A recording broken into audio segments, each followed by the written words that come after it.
My name is Corey Saylor. I am a autopsy technician, medical legal death investigator for the state of North Dakota at the North Dakota Forensic Examiner's Office in Bismarck. I'm an older than average student. I went to college at Bismarck State College, graduated there in 2004 with just an Associate of Arts, liberal arts degree, Associate of Arts and Associate of Science. And then in December of 2013, graduated from Minot State University with a bachelor's in management. I have a degree, well, it's not a degree, it's a certification with the American Board of Medical Legal Death Investigators, and went to school for a week in St. Louis. After 640 hours of on-call time and time in the morgue, then I took a registry exam and passed that and became a diplomat with the ABMDI. Well, we're an office for the state. We're open from 8 a.m. to 5 p.m. No state holidays, no weekends. So it's 40 hours of office time. And then every other week we do a 7-day rotation of on-call time. So if there is a undetermined unnatural death anywhere in our jurisdictional part of the state, they call our office to arrange autopsy. During the day, our autopsy suite is usually operational between 8 a.m. and noon, sometimes as late as 1 o'clock. At 1 o'clock, we try to have all of our autopsies done. We do no more than 3 in a day. We can usually get the 3 done by 1. The physician who's in charge of the operation in the back likes to be efficient and is very quick.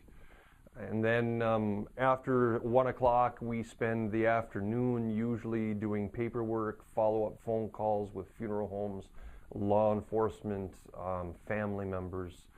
We try to track down any medical records if we need them, those types of things.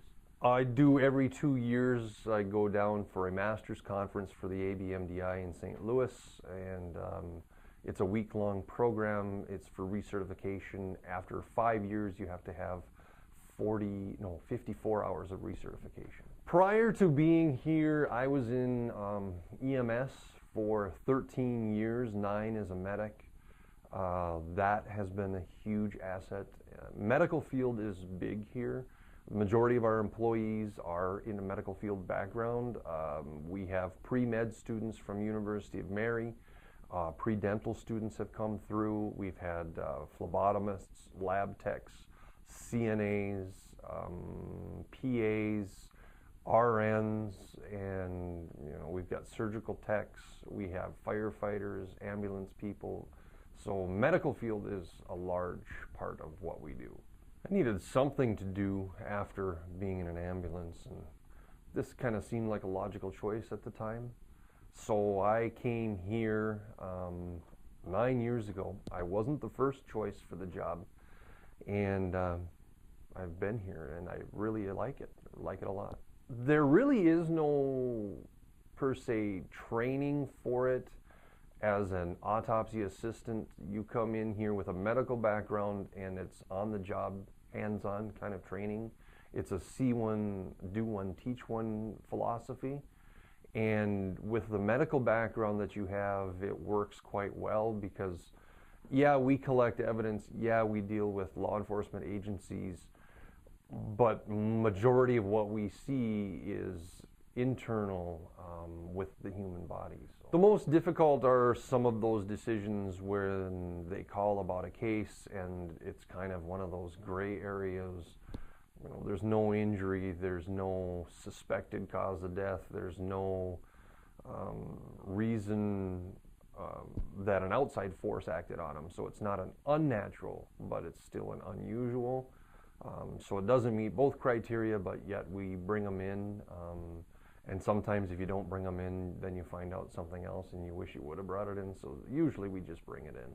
Well, we're a team here. The independent part would be when you're on call. You're pretty independent, but you still think about the daily activities. You have to arrange the autopsies. And with North Dakota, majority of it being wintertime, You have to realize that a lot of times individuals can't make it here because of roads or weather conditions, so you have to kind of adjust for that as well.